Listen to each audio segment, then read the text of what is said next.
Hi, this is Mikelat from Building Aspirations. I just finished a leadership lecture here, and let me share with you one of the principles I shared with this team. This is a relatively standard principle, and a lot of you know the value of brainstorming, but you know what? It's really underutilized and underappreciated in the work world. We study it in school, but then we never really use it in the corporate world.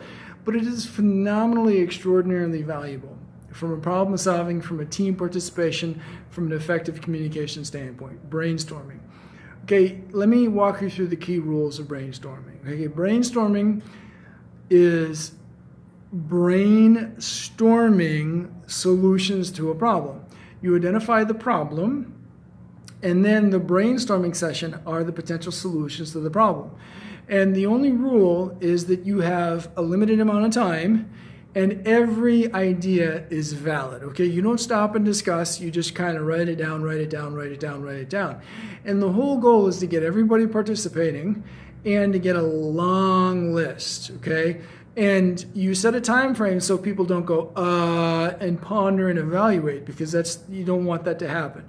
Okay, you go until like 5 minutes, 10 minutes, 20 minutes are up, or nobody can think of anything, and then that's the list, and then that's done. Bam. Now you have a brainstormed list of ideas. Then after that, you evaluate. You can go through. But in the beginning, you don't have evaluation. And this is primarily why. There are some people in a group setting, in a group problem-solving methodology that may be subordinated because they're shy or they're intimidated, they're younger, feel they're inexperienced. But if they're quote-unquote forced to brainstorm and there's no repercussions, they're just blurting out answers, now this good answer, which they may be intimidated to share because of fear, it makes the list. And bam, bam, bam, sometimes this creative discussion encourages other people to be creative. Somebody mentions red and blue and somebody thinks of green, or somebody mentions this thing and then somebody thinks of this thing.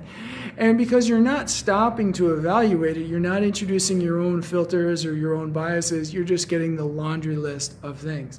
Brainstorming. Now, it's a little bit challenging in an extremely large group, like to brainstorm with 50 people, that's a little bit hard. Okay, so a rule of thumb is about 7 to 10. Once you get significantly into higher than double digits, it's a little bit harder. And that's simply because you can't record the information fast enough. Okay, these ideas should be coming really, really quick. And then you need a facilitator to write it down. So brainstorming, I would suggest the rule of 7 to actually have a team of 7. That seems to be about optimal from my experience. And then after the lists are created, then you can prioritize or filter. But brainstorming, just let it go. So a quick summary of the value of brainstorming. 1, identify the problem, identify a specific time limit, and let everybody contribute. Encourage everybody to contribute. Don't stop and evaluate. Just write it down until time expires or people run out of ideas. This has been Mark Mikelat with a quick little, it may be simple and obvious for some of you, but sometimes the most fundamental ideas are the simplest ideas. So I encourage you to think through brainstorming and use it in your business to come up with more creative solutions. If this is your first time on the Building Aspirations channel, I welcome you, and I would love for you to click the subscribe button to be notified when we post new videos. Thanks for being here, and I'll see you on the next video. Bye-bye.